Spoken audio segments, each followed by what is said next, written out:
Cool. We're going to dive in. It is 10:30. We have over 55 people who are RSVP'd, and I have a feeling that they are going to slowly trickle on, but I wanted to begin and dive into this important conversation around navigating the future of the workforce, or workplace, sorry.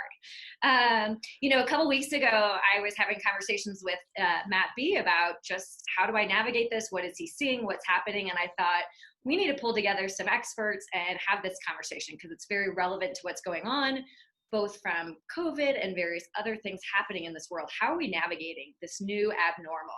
And so I was lucky enough to be able to pull these gentlemen together, me and the Matts today, to have this conversation. It is just a conversation and a starting point.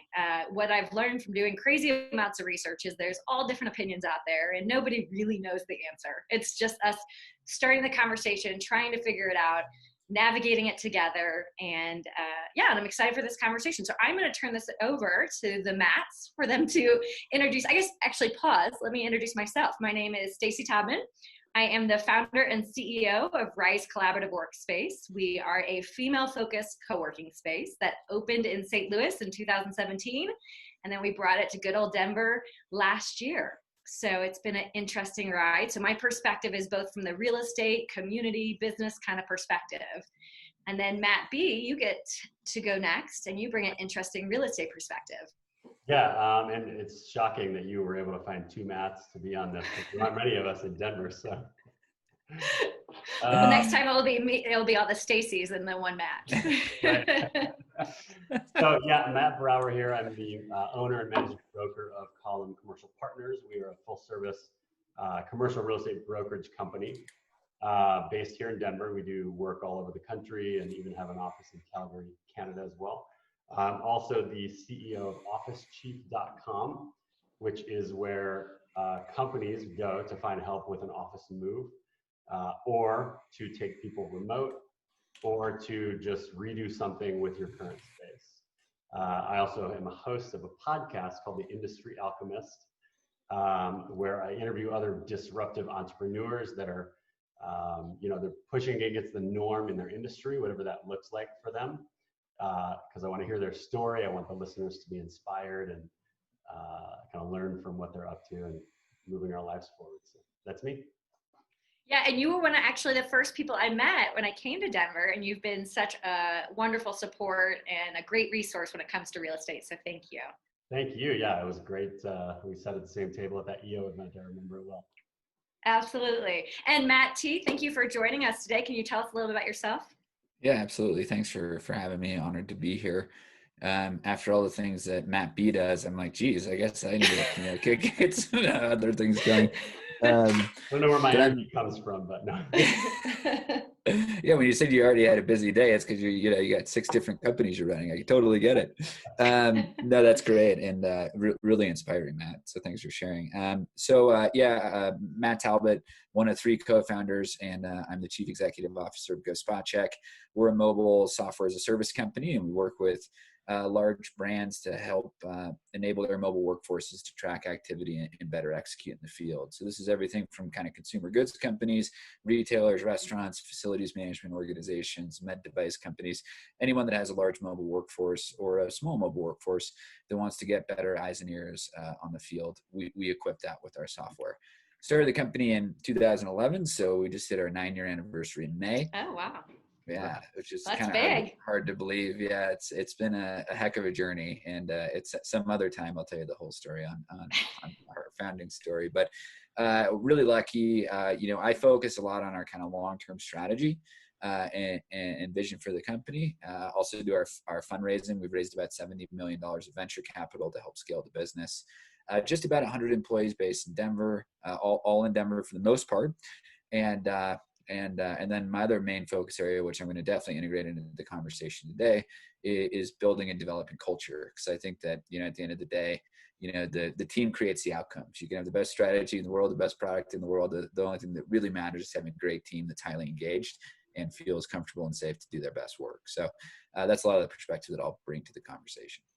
Yeah, and that's so needed in this conversation. So I'm glad you're on it. And I'm a terrible host. I did not start recording until midway through, Matt, your introduction. So yay for recording. I jumped on it, so I'm also recording. Oh, good. Okay, thank goodness. Well, great. We're going to dive in. You know, I am a big research nerd. My background's in math. And so when I was digging into this topic, I found a statistic that I thought was really interesting and something I'd love to start the conversation with. It says, according to the global workforce or workplace analytics, over 50% of the US workforce could work from home or remote, I should say. But before COVID, less than 4% were actually working from home. Now, obviously, COVID forced us all to do so. You know, but now we're navigating, you know, 4% of 50 or over 50 is not that much. And so we're navigating this. So now what? And so I know, Matt, you sort of got into this conversation a little bit ahead of time, but I luckily stopped you. I'm curious how you guys are thinking about it. Matt T, I'm curious what you're doing. And then Matt B, for you, more about what you're seeing your clients doing. So right. Matt T, can you kind of tell us, you know, COVID forced us all to work from home. And then now what? How do you make those decisions, and what are you up to? Yeah, I mean, it's been, you know, it's funny because as a tech company, I think that, you know, we see in the tech industry a lot of organizations that are remote only and have been for a long time, or enable a lot of remote work as part of their kind of, you know, everyday way of operating.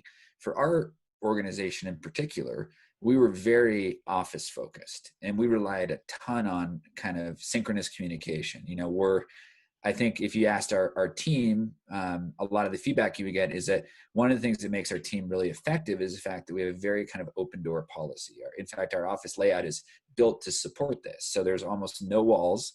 You know, me and my co-founders do share an office, but it's a big kind of glass door and it's almost always open. And so our culture and communication was built around this, you know, quick hit, hallway conversations and building connections that way.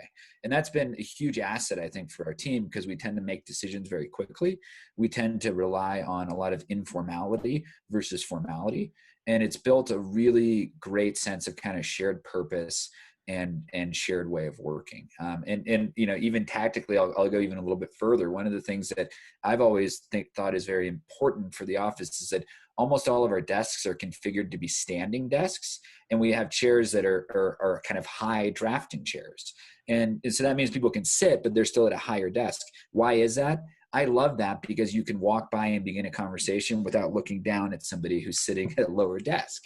So like there are even these little small touches that we've enabled to really, really encourage communication. And since being in the technology and the product space, like cross-functional communication is everything. We rely on all of our teams to work together to deliver great outcomes for our customers.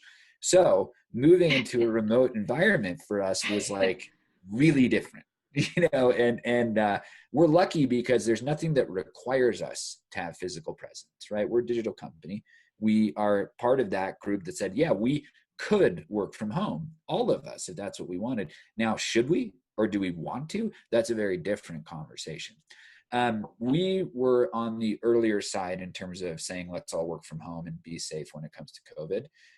I think, you know, the other thing about coming from the technology space is that, especially being a startup, your whole premise is built on this idea of exponential growth. And so you begin to look at the COVID data even very early on. You say this is something that get very big from a very small base because of that exponential growth. So we did make a decision early with the help of our advisors and the rest of our exec team to work from home. And we had to change a lot to enable that. And I would say even at this point, you know, we're still figuring it out. You know, when you have a company that's not used to documenting a lot and enabling asynchronous work where, you know, not only is our workforce adjusting to being remote, they're adjusting to being teachers, you know, as well, and adjusting to, you know, being at home with their spouses or their roommates. And everybody, you know, nobody has a more difficult or more easy situation from my perspective. It can be very hard to be an individual alone in an apartment doing this. It can be very hard to have 4 kids that all need to be taught every day. So like we have to enable that as a company. And I would say that we've done a lot of the right things to equip that, but really what we're doing as leaders is we're listening to our managers and saying, what do you need to be effective? And what do you need to make your teams effective? Well, it sounds like it's an experiment that you're learning as you go and adjusting every moment. Yeah, we have to. I mean, I would say that, you know, that's the biggest thing is that we have to adjust. And of course, like any organization, you have to evolve and you have to change. Typically it's around your product and your market and your sales approach and all these things. In this case, it's about you know, hey, if we've always made the claim it's our job to build the best workplace in Denver. That's what we want to do. And we believe that's the most upstream thing you do to be successful as a company.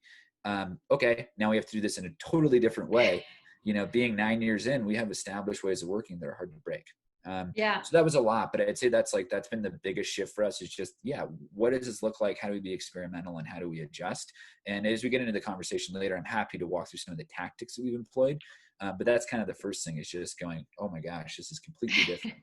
And when you're describing your space, I've seen your space. You have one of the coolest spaces in Lodo, and that, for recruitment, for retention, that matters to a lot of companies. And so this is top of mind for everyone. Very pertinent topic right now. So. Yeah. And we're seeing a lot of the tech companies like Facebook and Twitter going to a purely remote, work from home model, at least till the end of the year. But some of these more traditional non-technical companies, they're still trying to discover what it should be. Matt B, what are you seeing your clients? Are you having clients that aren't tech companies that are sort of trying to weigh out some of the pros and cons? What are you seeing out there? I'm seeing a lot of hesitancy still. A lot of companies are going to wait till the end of this year. A lot of companies are only allowing maybe 10% of their workforce to be in the office at a time.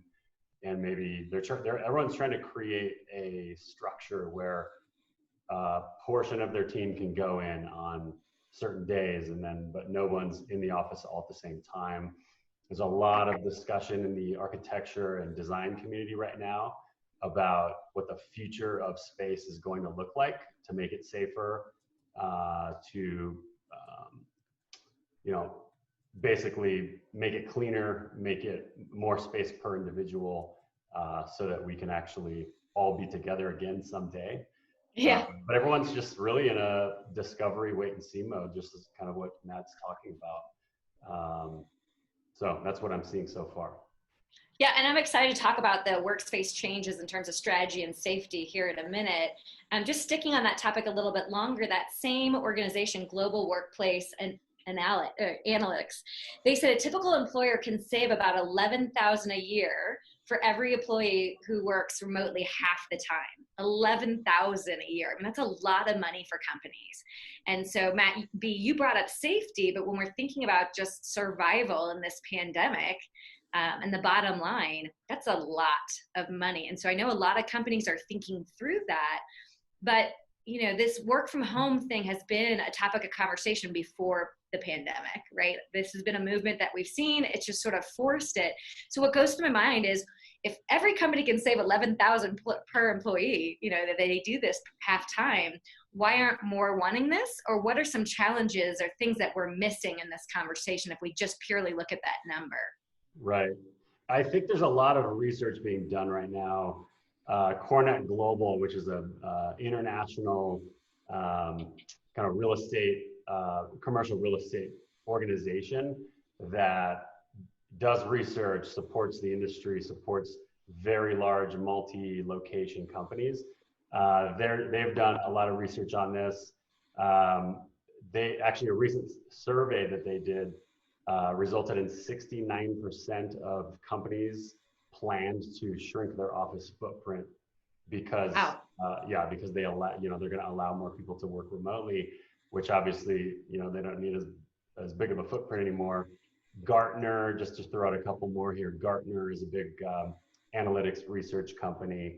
74% of companies that they surveyed said that at least 5% of their surveyed want to remain remote.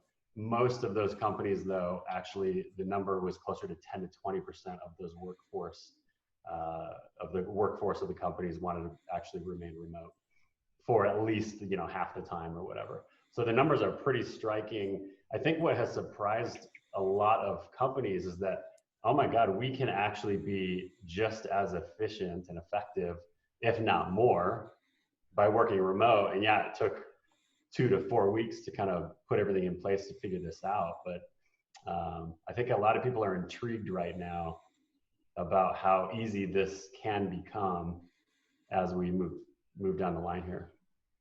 Well, it's sort of like our hand's been forced, right? I think a lot of companies were nervous about it because what if, what if they start working from home, productivity goes, south, or what if this or what if that, and letting go of control. Let's be honest, myself included, I'm a bit of a control freak.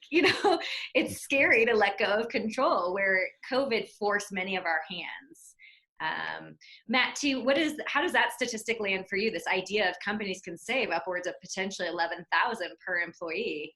I know you talked a lot about culture and how important that is with your company, and you designed your space beautifully. But now, as you're looking at your bottom line and thinking about how you can conserve cash, how did that land for you when I shared that statistic? I think it's, it makes sense, right? And I think there's no doubt savings here. Of course, I always jump to like, there's a cost to everything, right? And so like you're going to end up feeling it some other way. And so I'll kind of provide some perspective there. But like, very simply, if we begin to think about office, right? Like it does fall right to the bottom line if you get rid of it. So it's super attractive, right? If you're, purely a CFO and you're like, we have this overhead expense and we can cut that and that turns immediately into profit without us having to do anything other than rip up a contract and get out of something, like that's really attractive. So I think there are going to be a lot of financially oriented leaders, CFOs, that are going to be pushing for restructuring of space, reducing the footprint, and saving that cash.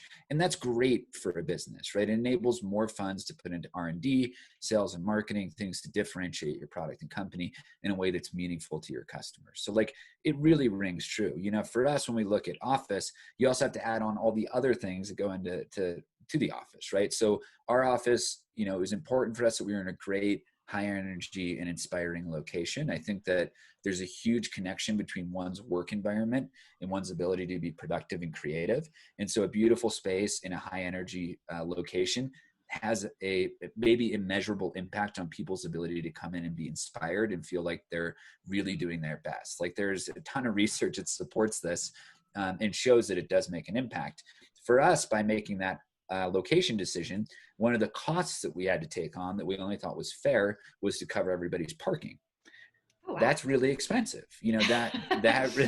That runs us, a really high dollar amount every year to support that. Right. That's so not only, especially downtown, I mean, you're talking $240 per employee per month just for parking. Right. And then you add in snack service, you add in, all the security work that we have to put in to ensure that we have a safe space. There are a lot of costs that go into an office. The question is, what do you gain? Right. And what you gain, I think, is an ability to build trust when you're in a face-to-face environment that is in my experience, really hard to recreate over Zoom. It just is, right? Like we're humans. We rely on human connection.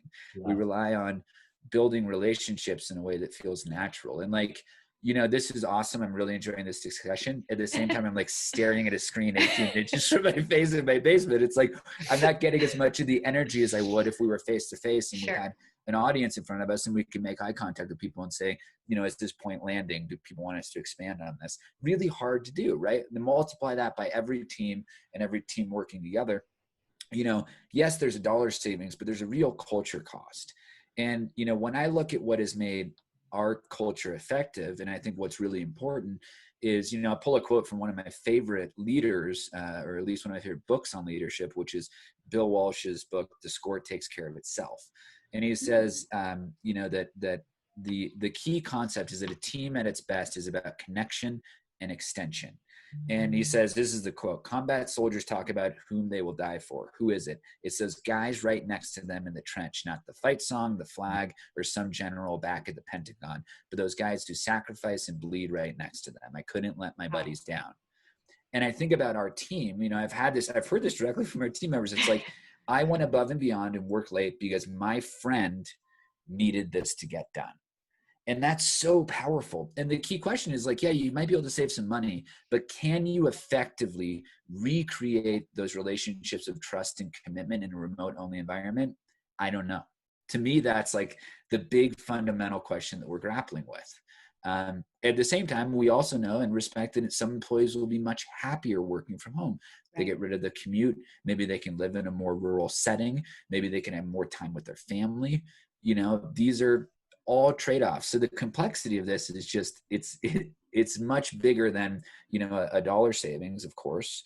And it's much bigger than, a cultural thing. It's all about how you get a group of people to work together effectively. And that's hard. There aren't any answers right now, at least from us.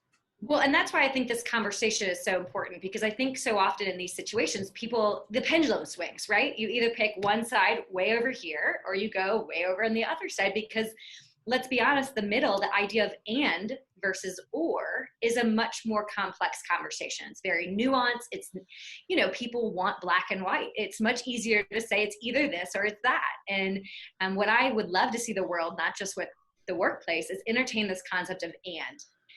Yes, we can save money, and we need to figure out how we support the culture. And that sort of leads us to the second topic that I think is really important as you dig into the research.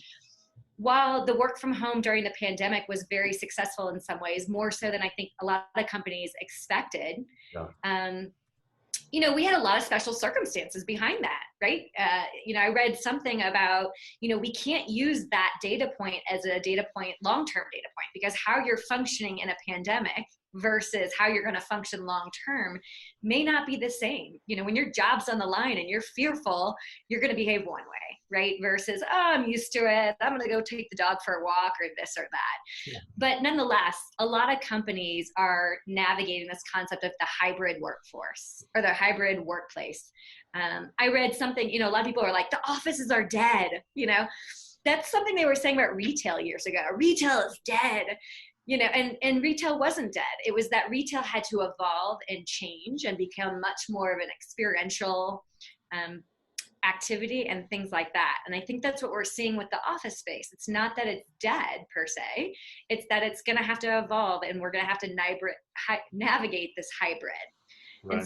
But it is nuanced, and it's not black and white. So Matt B., when you think about this hybrid workforce, how do you think the actual spaces are going to have to change to accommodate? In the past, it's like all offices and things of that sort.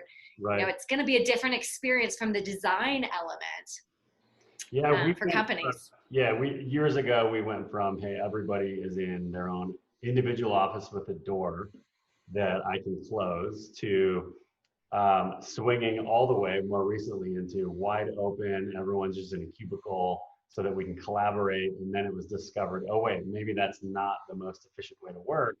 So now the design, the architecture of the layout of office spaces is more of a mix. A lot of people are in workstations where there's a lot of conference rooms, huddle rooms, lounge areas where people can go and collaborate and be together.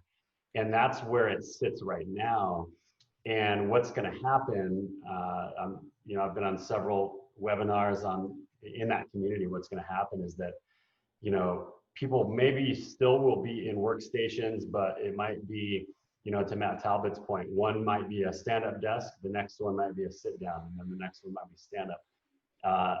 In addition to being more spread out, conference rooms could look very different, whereas somebody would normally fit 10 tables, 10 chairs around the table, maybe there's now going to be 4. So what this is all going to look like, and I've also heard even the hallways, the walkways through an office space need to be wider, or there may be differences in lighting or design, so that it can create a different flow throughout a space so that everyone remains safer. What all this means is that the average square footage per employee, historically right now it's around 200, a little less on average per square feet per employee. That's going to go up. How much is that going to go up? We're not sure yet, but probably at least to 250, maybe even 300. So. Well, and that's where there's conflicting stories out there in terms of people downsizing. They're, from a bottom line aspect, downsizing your footprint is going to save us money. But on the same time, if you're going to have to increase your square footage per employee, it's a wash. And so people are predicting, like, will people actually downsize or will they not? To your point about the spreading out. Right. And that's the question. We don't have enough information yet because we're so new to this. How many companies are actually going to have half their people work remotely versus have them come into the office and just have more square footage. yeah, no, we'll find out how that lays out after, a period of time. Is it going to be 1 year, 2 years? I don't know, but it's interesting to think about right now, and I know it's top of mind for all CEOs and CFOs that I've spoken with anyway, and kind of Matt bringing it up is a great proof statement. Yeah. And Matt T, you speak a lot about culture and you think, and I know that you guys are kind of navigating this work from home. When you think about a hybrid model where some people are coming into the office, some people aren't, it almost creates a hierarchy in your will or a different level of connection. I think that's some of the fears out there, and they speak a lot about the younger employees, the 25-year-olds who are really craving that connection with these 40 and 50-year-olds and learning from them. What are some of your concerns navigating this hybrid model? Yeah, the hybrid model is very scary because it is when everyone's in the office is fine, when everyone's remote, it's fine, right? I think that we're also very cautious. We are in a global pandemic, right? And being a runner, if you're going out on a run with a variable number of miles, you never want to make a decision on how much further you're going to run when you're going uphill. And same, you never want to make it when you're going downhill, right? So get to level ground to some extent and then make a decision on where the destination is. So we're cautious to also recognize that we're going to adapt to our current environment and we're going to prioritize 100% for the first thing is the health and safety of our employees. And if that means, dealing with remote for much longer than any of us would prefer to, that is what it is, right? Because we're going to prioritize safety first and always will. I think that, kind of just to build a little bit on the kind of landlord to tenant stuff, and then I'll explain a little bit more hybrid, is that I do, think that what we are seeing that is definitely happening is that, the BATNA is changed. The best alternative to negotiate agreements, totally different, right? Now that you've experienced this, you can go, what, working from home isn't that bad. I'm in a much better position to now negotiate a lease than I was before when I didn't have that. And so I think all that to say that there's going to be an increasing focus around the intentionality of office. I think for a long time it has been, we're a company, we need an office, let's go. Now it's kind of like it was this big monolithic thing and the office meant everything. And that was the social gathering place. It was a place to collaborate and communicate. It was a place to see people, into going let's really be intentional. Let's create, these moments. If it's about moments of serendipity, let's do that. If it's about getting together to build social connection and build trust and connection and extension, let's focus the office on that. If it's about collaboration, let's focus the office on that. And every company has to make decisions around, their culture, their team, and kind of what they prioritize there.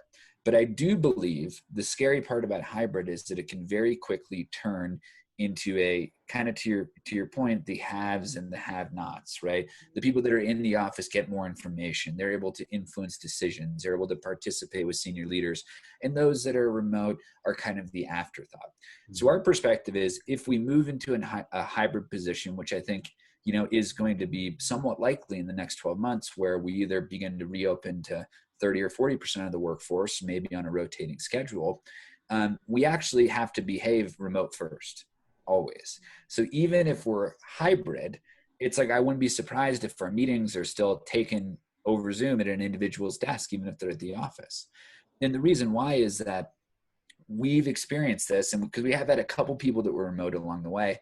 If you get a group of 7 people together for a meeting, which tends to be a really good size to collaborate, if 6 are sitting around a table and one person is sitting at their computer and looking in from the camera that's attached to the TV, it's kind of hello, hi, it's just, it doesn't feel natural. Whereas this communication here that we're doing, we're all have the same amount of real estate on the screen. We can quickly pass the baton to each other.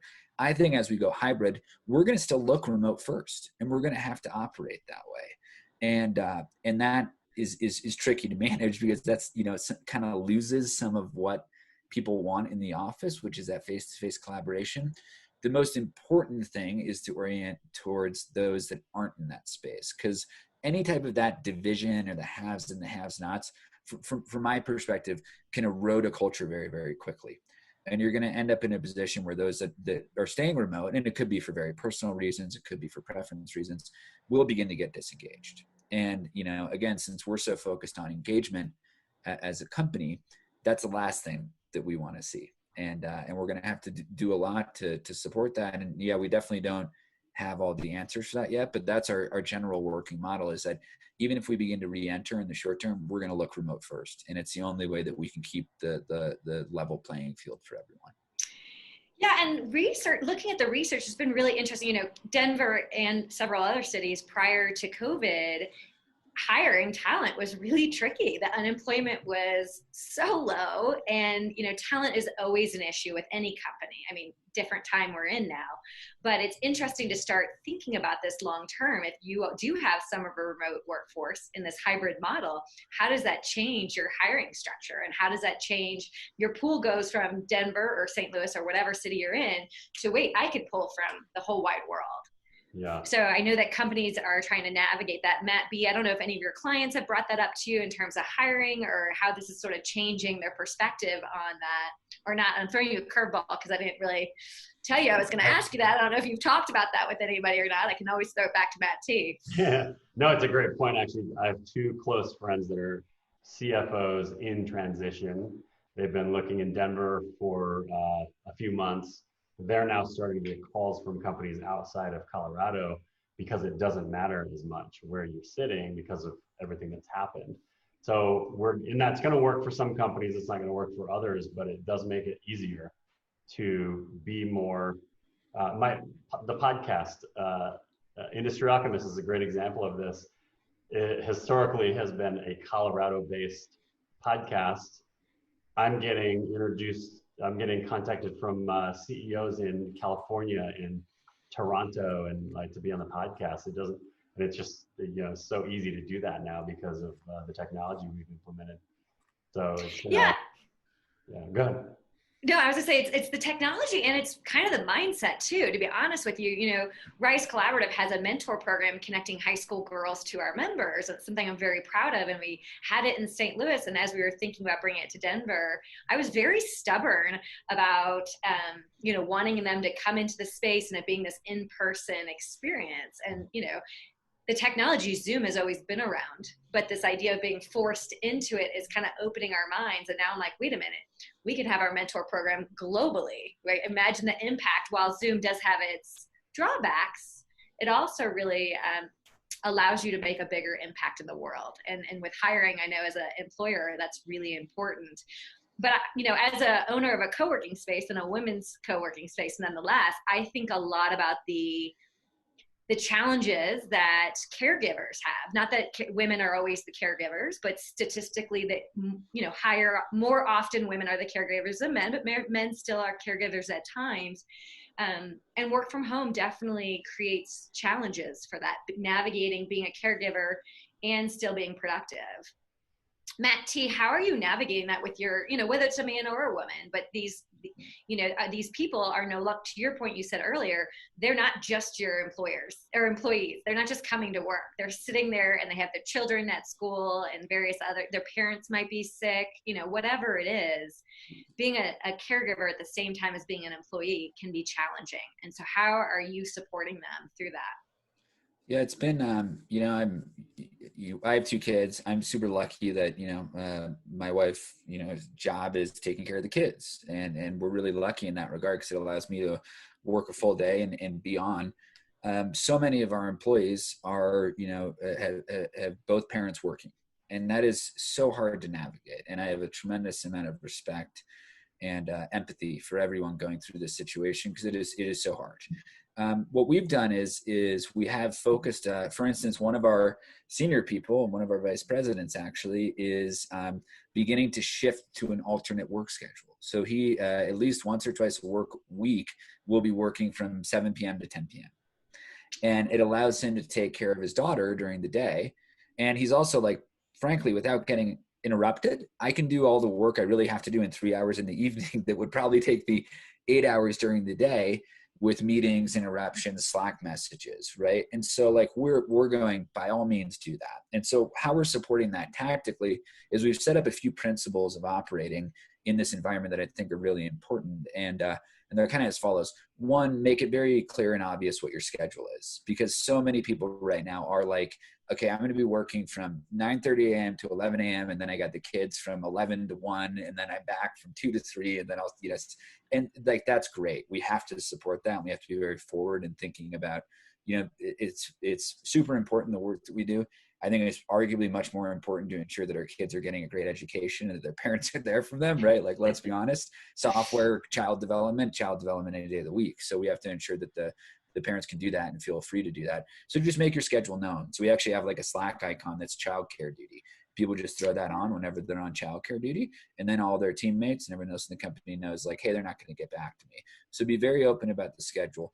The second thing is record everything and document as much as you can. So like every meeting by default is now recorded on Zoom, and that provides us a catalog of meetings that people can go back and review.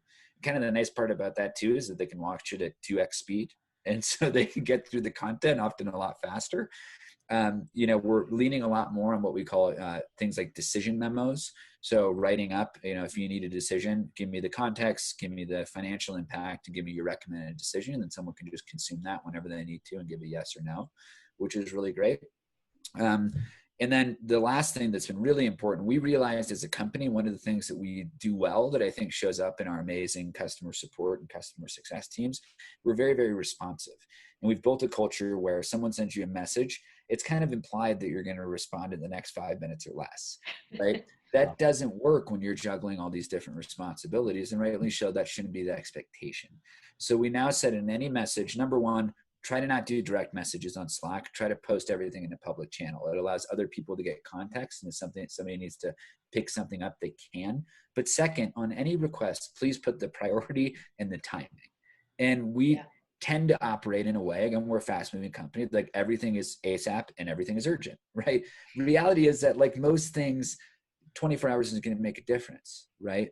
But when you're the receiver of the message and you have this implicit culture that expects a fast return on everything, that guilt becomes very, very real. So we said that shouldn't be how people feel. We can't enable that. What we need to do is for everything all the time, say this is a priority and this is when I need it. And most of the time you really realize, you go, I don't need this till the end of the week. And if someone like our vice president is, doing the evening shift, great. He can bang that out tomorrow night at 10 p.m. and it enables him to be there for his family, enables him to contribute meaningfully to the company, and enables him to reduce his stress levels. And, that's really our goal. And I think these types of patterns are ones that we want to keep, right? When we talk about returning to normalcy, these are important things to keep, and enabling parents to have more time with their kids is awesome. Right? This is time that you can't get back. And honestly, I've spent more time with my family over the past 3 months than I probably had in the year before that. And that sounds bad, but I'm not traveling for work. I'm not commuting into the office. I can go up and play outside with them for 10 minutes in the middle of the day. Like, it's a gift. And so those are the types of things that we want to double down on and keep. And that I think will forever change our culture in a way that's much, healthier ultimately for our entire workforce. Have you implemented some of those things just since we went remote? Yeah. Got into person? Wow, that's impressive. Yeah. And you realize too that like you have so much, again, until you get that perspective, you realize, oh my gosh, all these things are embedded in our culture. And we had never defined the fact that we're a really urgent company and that we tend to not document stuff, and suddenly you're like, holy cow, like let's look at this differently. And so much of that, by the way, is not coming top down. It's coming from the managers and the team members going, what would help me a bunch? Just give me a priority, a timeline, post in a public channel. Great, done. Like that's the way we're going to do it. So I think so much of it is also listening, because everybody's different. Like you can't set these global policies. You have to really listen to your workforce and listen to what they need. And as we think about reopening the office, like what do they need out of the office? And maybe it's 2 days a week, we're going to get together and celebrate our wins. And we're going to spend time just connecting as people. And we're not going to make it about reviewing a strategic plan. We're just going to go, how are you doing? And I think that's so important. Like, let's look around at the world right now. We're going through a global pandemic and we have massive civil unrest. There is so much to be said about how connected your work is and your company is to what your social network is. Mm-hmm. And in times like these, like you need that. Like you need that human connection. And it's just to talk, right? I need to process this stuff. Let me talk.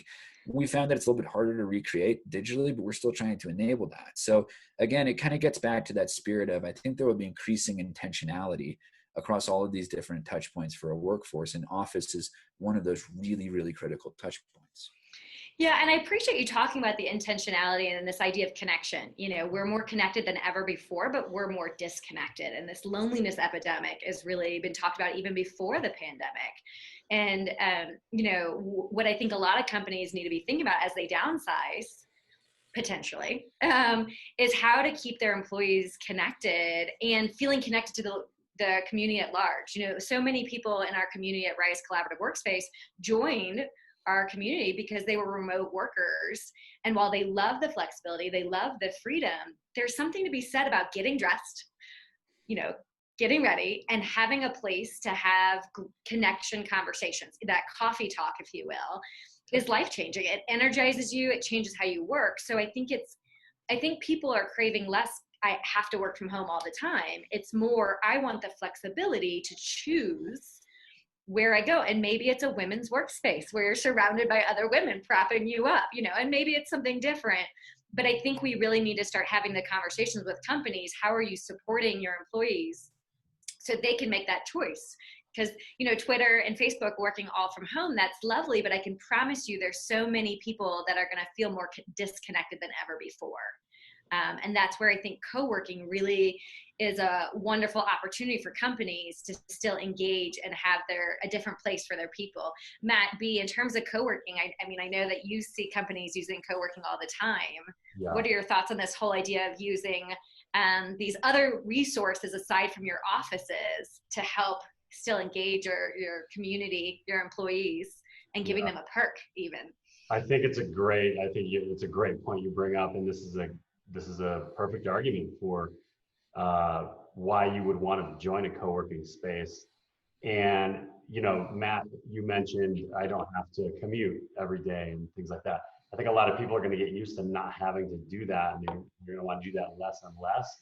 Well, what if, I live in Cherry Creek, Rise Collaborative is right there, and I don't want my employee to, I don't want to have my employee drive to wherever my office is, Westminster, downtown, whatever. We'll just pop into Rise Collaborative and spend half a day so you can be around other people and do your work. And then maybe once a week come into the office, something like that. I think the argument for co-working is that's going to be more and more locations, I think, opening up because of that. Yeah. And Matt T., I know you sort of brought it up on our pre-call. Yeah. I was, of course, ecstatic when you brought up co-working on our pre-call. I don't know if you want to share some of the things you were saying. Yeah. I think it's there are really strong tailwinds for co-working right now. And I do think I mentioned to you, I think it's a bit ironic to be kind of the WeWork collapse, last year. And it is bad timing because to some extent right now, I think co-working is more important than ever. And I think there can be really great brands built here that focus on health and safety and human connection, which is like really, really important. And to the point earlier that like the talent pool is going to change, and companies, in terms of how companies approach recruiting is going to change once the talent pool doesn't become who's in our backyard, it becomes, a global network of potential talent. There are other downstream implications for that may or may not be good, but like, I think it certainly at the outset, like enabling broader talent pools is really important. I also think it has a huge potential opportunity to impact diversity and inclusion because you can naturally cast a wider net, and you can also create, I think, in many cases, a better interviewing environment that could potentially reduce bias. But we'll put that topic aside for now. I think that back to co-working, why is that so important right now? Why am I so excited about the space? Is exactly that people need human connection. And the idea that like an organization, especially one like ours, like let's think about all the small businesses out there that are between 50 and a few hundred employees. The cost for us to go enter a new market formally and set up a space is astronomical. At the same time, if our talent is going to be much more mobilized, like what an awesome perk to say, whatever city you're in, here's a pass to a working space, and you can use that to go and build some of that human connection. And sometimes you do need to get away, you need to get out of the house, you want to put on some, put on some real clothes, right? Like this is how I dress every day, regardless whether I'm in the office or not. But I don't wear sweatpants to the office, which I'm wearing today. And that's the nice part about Zoom, right? But, like that is important, and it makes you feel good, and you can get out and get some energy of like being in a hub and all these kinds of things, right? So like, I think that's going to be a must do. for so many companies as they begin to look at expanding their talent pools. And so I view that as a really, really good trend. And I think the best co-working spaces will create these environments that are just about, great coffee and great internet connection, as they are about really driving meaningful human connection. And I think what's so interesting about what you guys are doing is you're doing that also thematically on empowering women. And what a great community to be part of, right? That's so much more than just a workspace or a connection. There's a sense of community that's really important.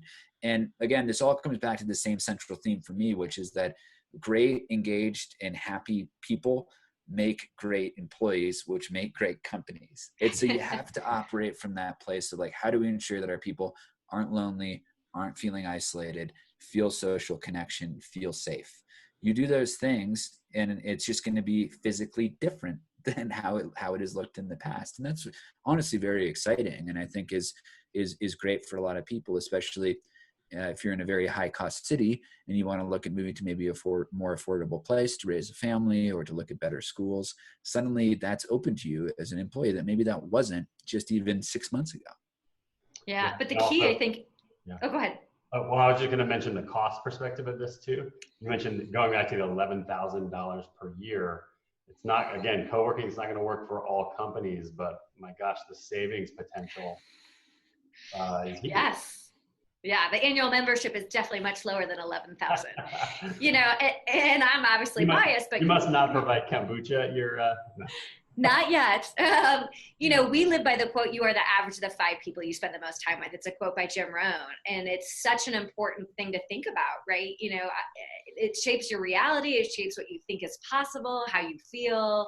And so I do think it's really important to be in spaces that care more about, people in the past would say, what are your amenities? What are this? Why should I choose you over WeWork or whatever? And I'm like, look, we all serve coffee. We all have fancy internet. It's all those things. That's not why you're going to choose us. You're going to choose us because we care about community. We know how to build community, and we'll change your life. But nonetheless, I digress.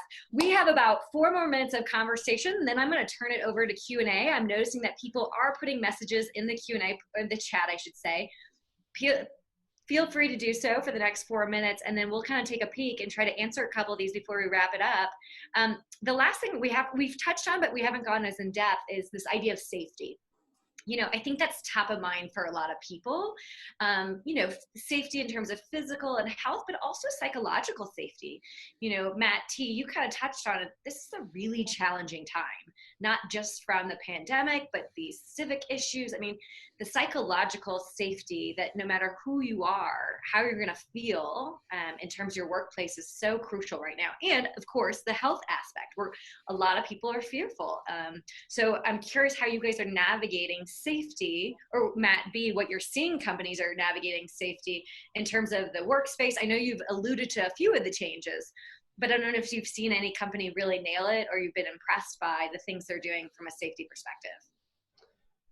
Just to touch on, I think most of the conversation right now is around what the property managers are going to do to help their tenants feel safe. And, getting their temperature taken. I think a lot of that's required right now. If that's going to continue, we'll see. This is really going to catapult technology use in buildings, making smart buildings. It's going to catapult that technology very fast. Where it's always been talked about and some people are working on some interesting things, this is going to catapult that industry so fast because it's going to inevitably make us all feel safer. Aside from what I referred to earlier from what the architects, how they're going to change the design of office spaces. I was talking to a friend of mine, he's the COO and CFO of a tech company. Speaking with him this morning, his office manager went to their office. They said, okay, if we were to implement the safety precautions and the social distancing measures that we would feel comfortable with, right now their space seats 85 employees. After they were to do that, it would basically seat 25 employees. Oh, so wow. That's and that's not from any kind of sort of standard industry or anything like that.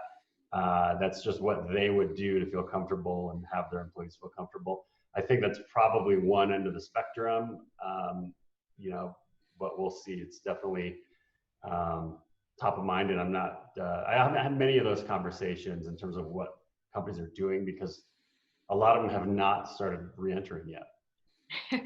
Right. I think I sent you a picture of in France, they're creating these like domes for, or I don't know if that was a sketch or what that was, but it was really interesting to see the creativity. Or in Amsterdam at a restaurant, they have these little green rooms for their people at the restaurant to sit in. And it's funny because once we opened Rice Collaborative, some of our members were like, we want Zoom rooms. I'm like, what is a Zoom room? Mm-hmm. They're like a room that's out in the open, but yet we can take off our masks and this and that. So we actually did buy greenhouses, little 6x6 greenhouse, you know, that we built sitting out in our open spaces. And it does have ventilation, you know, so it has the thing on the roof, so there's airflow where people can sit in there and take off their mask so they can have Zoom conversations. It's these little things that you don't think about from a, you know, I open it, they're all 6 feet apart and they're wearing their masks. And I'm thinking, why would they need a Zoom room? Well, because they needed to be able to take off their mask if they're on Zoom. So it's been fun to get creative and think through some of these things.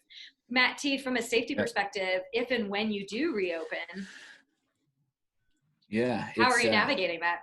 It's, you know, I think it comes down to two things, and I think you kind of nailed it too. Is like, to me, it's voice and choice. So like, you have to hear what your employees need, and you have to be receptive to that. And we do. We have employees who are immunocompromised, and they might not be comfortable coming back until, you know, we're at, you know, true vaccination scale. And, you know, we think we've really put COVID behind us, and that could be, we don't know how long. Right. And so we want to hear what makes people feel comfortable. And so we've done surveys, we've created Slack channels. We've done the same thing for some of the recent civil unrest, which we think is very justified. So create a Slack channel where people can share articles, share their feelings. What are they thinking about? So like really enabling that voice to be heard, I think is super important. And then, yeah, on the choice side is that we're not planning on mandating anything, right? We're going to say that there is a lot of choice here and it's up to you. Here's what we're going to do to stay safe. I mean, I think if you looked at our prior office layout, probably similar to the company you mentioned, Matt, it's probably like if we had Fauci walk in, he would go, oh my God, like this is going to spread COVID like crazy. I mean, desks that are crammed together, no physical separation. And to now, you know, there's going to be a huge cost just for us to completely refigure our workspace. And the critical thing for us, though, is that that's going to be dependent upon employee choice, that they really want to get back to a workplace. And we will make sure that it's safe. And even I was at our office yesterday, you know, looking at a few things. We've got posters all over the place and hand sanitizer everywhere that's like, hum the ABCs twice, you know, do anything you touch, wipe it down. And like, we try to inject some comedy in it. But like, you know, those are all things that are in place. The big question will be the choice from the workforce on how quickly they want to get back. And we view it as our job to serve that and to enable that. You know, two things I have started to see is actually coming from the furniture manufacturing industry, furniture dealers. Cubicle walls were very high in the past. They came down, and then now there's no cubicle walls. They're just desks and benches. Some of the products that I'm starting to see are not necessarily cubicle walls, but there's some really cool materials that you can just erect on your sides and you know, in between two people that might be facing each other, just to create that separation. So it's essentially looking like walls are coming back up higher, but in a cooler, more modern way. And then the other thing that I have also heard that I didn't mention, this concept of nobody having their own dedicated desk. And what that will result in is nobody is going to collect their personal items at their workstation, which means the janitorial service can clean a workstation much, much deeper with less things on top of a workspace. So that's probably going to happen as well. Yeah. Oh, that's interesting. So just to keep us on track, it's 11:23, so we have 7 minutes. So for the next 4 minutes, I want to try to answer at least one of these questions that people pose. We have 2 questions that were posed to us. We've touched on a few things. John said, although companies may be able to save money having part of their workforce work from home, the other consideration is the ability to collaborate. We have learned that collaborative working has been effective in helping companies develop new product services more rapidly. Companies have to weigh a number of factors. Culture is another huge factor. So it sounds like it's more of a statement than a question. I don't know if there's anything you guys want to respond to that. You know, Matt T, how have you, I mean, you've alluded to it a little bit, but like, how is it affecting creating new products and services? We're in the midst of building a new product now, so it's very on point comment, and I agree. It's really difficult. I mean, especially like the collaboration, real time communication with a whiteboard, so essential for getting ideas out there, shaping them, and then figuring out an implementation plan. And like they're like these digital whiteboard tools or whatever they are, but like they just don't seem to work as well, right? And maybe I'm old school, but like I love a good whiteboard in a nice physical space. You can feel energy, right? Like it's hard, and I don't think that we've cracked that nut yet. I think that some of it is people getting more and more comfortable with Zoom, right? And you can begin to enable that. I do think the second thing is like a lot of it depends on the team and the context and the way of working. And when there's trust already built, I think you can get away with a lot by shifting to Zoom.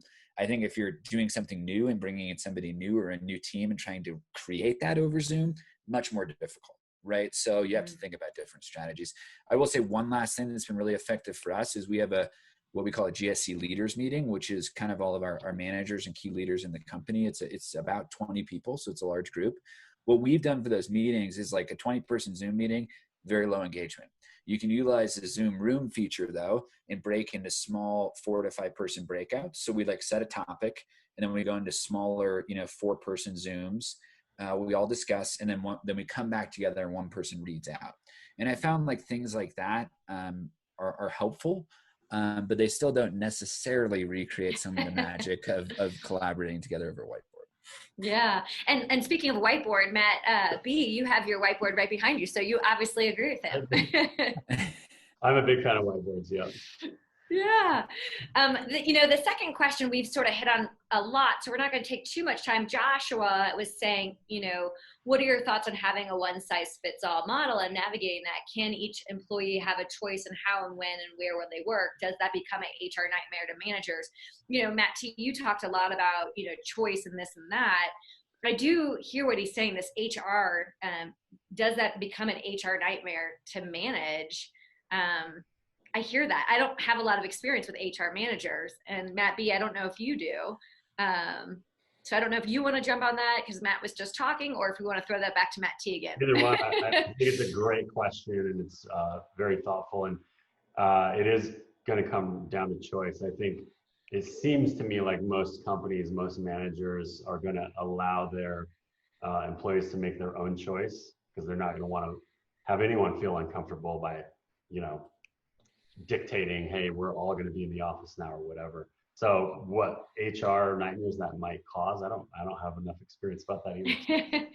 Well, I again, it goes back to that. I know black and white in HR is going to be a lot easier, and nuance is challenging. And I think because nuance creates vulnerability, and vulnerability is something in the workforce or workplace has not always been there. My girl Brene Brown talks a lot about vulnerability and how we need to start getting more comfortable with vulnerability. And so I love that COVID is sort of forcing HR managers and just bosses and people as a whole to get comfortable with vulnerability and nuance. And Matt, I love that you're shaking Matt T. I love that you're shaking your head as I talk about my girl, Brene Brown. I love Brene Brown. I mean, it's super important, right? Like it's teaching us to be more human. And sometimes that doesn't mix well with the workplace, but we found that like that is what makes a good workplace. Like, again, like you need trust, connection, and extension. I think on that note, I wanted a couple last thoughts to, how do you juggle this? So like one, I think that like HR is shifting from what was an administrative function into a very strategic function. And, thinking about your talent pool, thinking about how to enable people, thinking about how to embrace vulnerability, thinking about embrace different schedules and ways of working, potentially more complex administrative functions on where people live and how they get paid. It's very difficult. So I have a huge amount of respect for our people ops team. I think they're world-class. And I think any leader needs to be thinking about ensuring that they're thinking about HR as a true strategic function. I think on the individual manager side, this is going to test a lot of managers. It's not the same as it was. You have to be so much more intentional, so much more flexible, and so much more plugged into where your people are at. Like when you can just kind of walk by and get a feel on somebody in terms of like how they're doing and how engaged they are, it's very different than intentionally cultivating that through a series of conversations. It's going to test a lot of managers. And I do think to some extent, those that are up for the challenge will rise up and find really effective ways to manage in this environment. And those that are maybe stuck into old patterns of working, I think will really, really struggle. And so it's an amazing opportunity for great leaders to step up and create better environments. Yeah, absolutely. Well, I think those are some good final words. Matt B, I'm curious your final thoughts on how, if somebody wants to potentially look at real estate or any of the other things that you are doing, how can they engage with you? And, you know, if you could share some of that. Yeah, no, I appreciate that. Yeah, so we've done for the last 2-3 months. Still, every business owner is trying to figure out, how can I cut costs to survive this? How can I? What are the options I can do if I'm stuck in a lease or I'm getting close to expiration of my lease, whatever. We're here to help in whatever way anyone needs. You can go to our website, columncommercial.com. That's COLUMN commercial.com. You can email my team at info@columncommercial.com. And and then again, officechief.com is where if you're going to move or going to redo your space or something like that, you can get connected with all the vendors and service providers you'll need through that process. And it builds a kind of a personalized calendar of what needs to happen as well.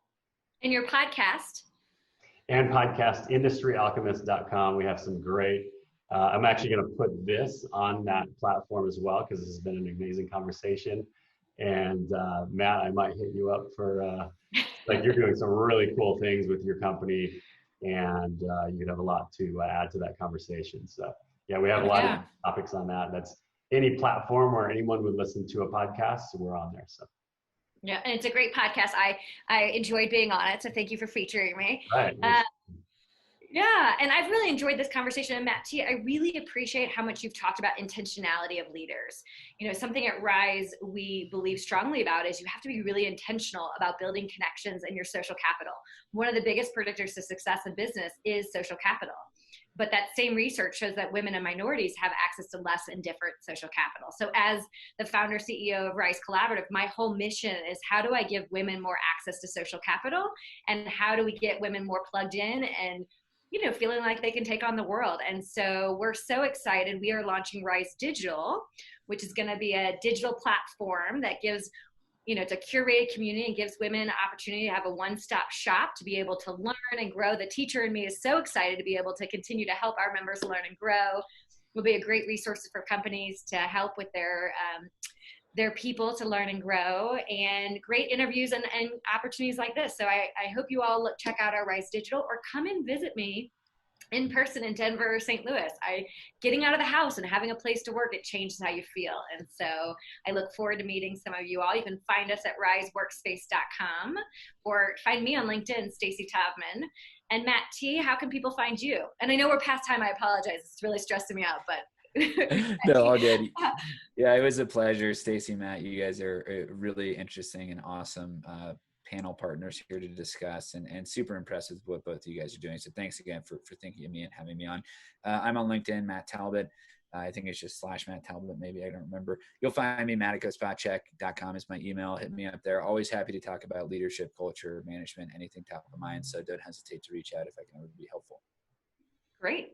Well, thank you everyone for joining. I hope you enjoyed it, and stay tuned. We'll be doing more fun things like this. Yeah, thank you, Matt and Stacy, and all of the participants. Yeah. Have a great day, guys. Stay safe. Bye.